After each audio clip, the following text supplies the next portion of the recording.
Do you want to ride the cryptocurrency wave, but not the cryptocurrency roller coaster? Do you not want to have to bet on which cryptocurrency will 10x or execute a complex trading strategy? Or worse yet, sit back and wait for your favorite asset, crypto or otherwise, to drop so low that you can then afford to buy it? Well, do I have the video for you? By the time you're done watching, you'll understand how bubbles form and how they work and how to avoid investing in them so you can stay off of the roller coaster ride, whether it's a cryptocurrency asset or a regular asset. So lovingly, tenderly, gently, smash that like button for the YouTube algorithm and we'll get started. You're watching Finance Squared, and I'm your host, Derek West. On Finance Squared, we love talking about all things personal finance, and advanced cryptocurrency hacking strategies are in our wheelhouse of topics. If that's something you like as well, be sure to subscribe with post notifications turned on so that you get our latest and greatest videos when they drop. To understand the principles I'm about to bestow to you, you have to understand the fundamentals of gold rushes. So gold rushes, or bubbles as they are most commonly referred to, have occurred throughout human history and are part of economic cycles that drive humans to do what they do. If you don't believe me, Google tulip mania in the 1700s and you'll understand what I'm talking about. You can think of a bubble as an economic situation where the price for something, an individual stock, a financial asset, a whole market sector, or asset class, cryptocurrency,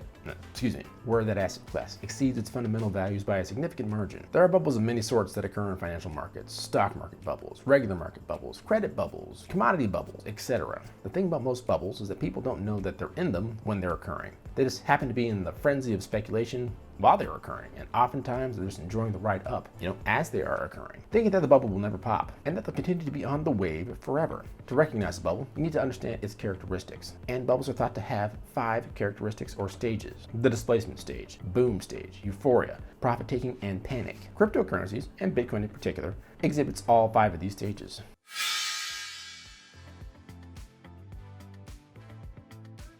The displacement stage is when people just go nuts over a new way of doing business, a new type of technology, a more advanced strategy, things like that. For example, when digital currencies like cryptocurrencies begin to disrupt regular currencies and change the way that goods and services are bought and sold, and the way traditional financial transactions and contracts are executed. That's just one example. There are other examples, like when the dot-com bubble changed the way regular business was handled, and like when interest rates were set and maintained at all-time lows for the housing bubble. This displacement leads to a boom phase where the asset gains momentum as more and more investors jump into the fray, some doing actual research on the technology or strategy that's being proposed and the value proposition of the assets that they're investing in.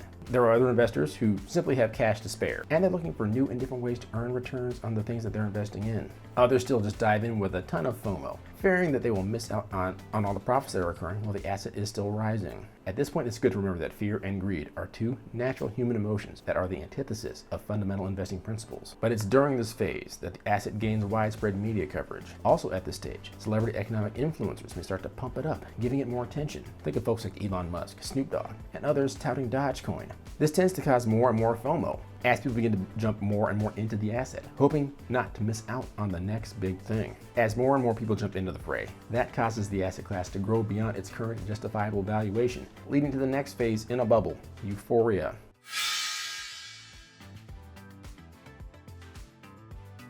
It's at this phase that early adopters see their assets grow more than they ever could have imagined, and late adopters also start to see the profits roll in. And even some FOMO types experience significant gains, reinforcing a probably incorrect trust that's being placed in the asset's ability to maintain its current value. Nevertheless, this leads to more and more investment in the asset, causing the price to continue to trend higher and higher. Sometime after this point, however, the people who did the prudent research in the beginning are starting to notice that the valuation of the asset doesn't really match its value proposition. They're also beginning to suspect that they're holding onto an asset that's soon going to pop. It's soon after this point that selling starts to occur, slowly but surely. As latecomers are still entering into the fray, hoping to buy the dip, the price may actually hold for longer than a lot of people expect. Nevertheless, eventually, initial investors and some early adopters notice that the price run-up is not continuing at its normal pace. Realizing that it's probably now or never to take their money out and get profits from the investment, they begin to sell, hoping that they recoup their investment before it starts to turn negative. This profit-taking can lead to a full-blown panic if enough investors start taking profits at the same time. But like I mentioned earlier,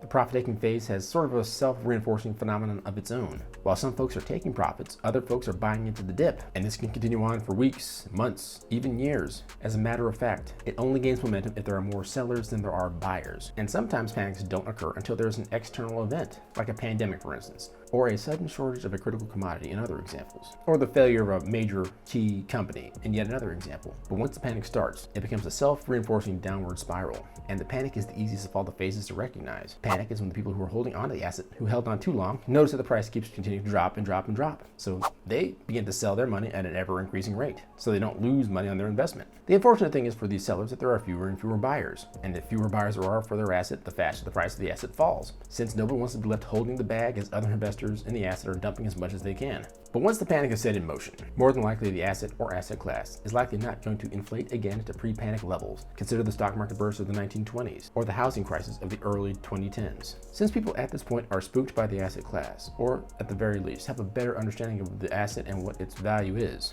Now that said, one of the ways that you can avoid bubbles in any asset, and specifically for the purpose of this video, bubbles in crypto assets.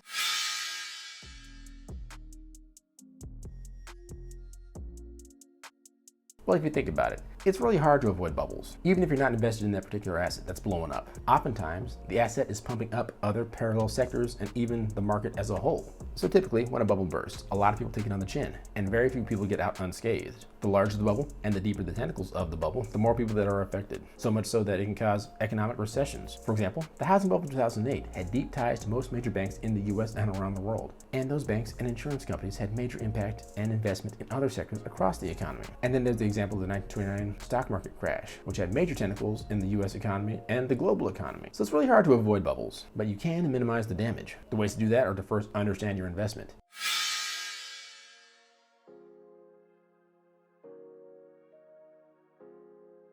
You need to be able to explain your investment to anyone who asks. Try not to use complicated jargon or inside lingo to explain it either. If you can explain it to a fifth grader, then that means you have a firm grasp on it. If not, you might not know what it is you're investing in, and you may want to consider moving your money out of that investment and into something you do understand. Don't be afraid to leave your money on the sidelines or in a different investment either, particularly if you don't understand something. Don't fall for FOMO. FOMO can happen to anybody, particularly if you see an asset class that you're not invested in and you see it starting to take off. If you understand the fundamentals of the investment and you can explain why it has room to run even higher, then it's a good investment for you to put your money into. If you can't explain your investment to a fifth grader, or you can't justify why the investment has room to grow, simply leave it alone. You never know, but you could be avoiding the pain of a bubble. Another way to avoid bubbles, invest in picks and shovels, not gold rushes. Sometimes when you see a trend and maybe you don't understand what the investment is or understand why it will continue to grow, invest in the industries around it, with the thought in mind that if and when the trending asset pops, this investment will be affected negatively as well. But oftentimes, these tertiary investments will be better investments than the initial trend. A great example of this is Levi Jeans. When the gold rush of 1849 drew hundreds of thousands of folks from all over the world into California,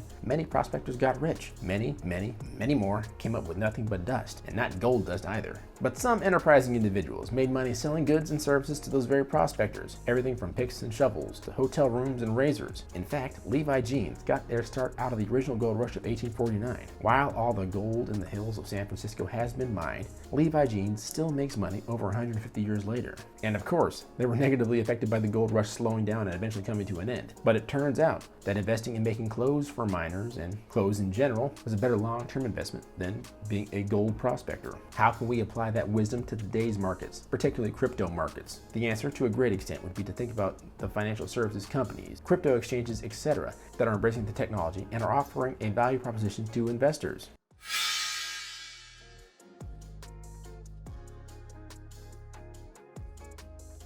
Companies that come to mind include Coinbase and Binance. Both can be thought of as crypto exchanges, and both are in the process of creating Bitcoin and cryptocurrency rewards credit cards. If that technology takes off, which I'm sure it will, no matter which cryptocurrency is the market leader at the time, people invested in these companies will be very well positioned to profit off that trend. Think of companies like Visa and MasterCard, who are embracing cryptocurrency and finding ways to allow crypto enthusiasts to use their cards to transfer value back and forth to each other, to purchase goods and services using their networks. Also think of companies like Tesla, who are currently designing into their systems ways to pay for their services using cryptocurrency. Thinking outside the box in that way will allow anyone who may be interested in cryptocurrency, but also may want to sidestep the worst side effects of a massive crypto bubble, to profit off of the crypto trend. Profit off of a trending channel by subscribing to Finance Squared and turning post notifications on so you don't miss a second of the action as we publish new videos on all things personal finance. And when I say profit, of course I mean knowledge profit, not necessarily monetary. right? But certainly we're watching this entertainment and informational channel. You will have the knowledge to profit off of things such as Bitcoin and cryptocurrency and stocks and bonds and everything around personal finance. And be sure to like this video if you liked this video, and drop a comment down below letting us know what your thoughts are on ways to sidestep bubbles, particularly in cryptocurrency, by investing in adjacent industries. Inquiring minds need to know. And remember, a goal without a plan is a wish. A goal with a plan and no action is a wish list. Take action on your personal finances by investing in companies adjacent to bubbles, and not just in the bubble assets themselves. And we'll catch you next time. Peace.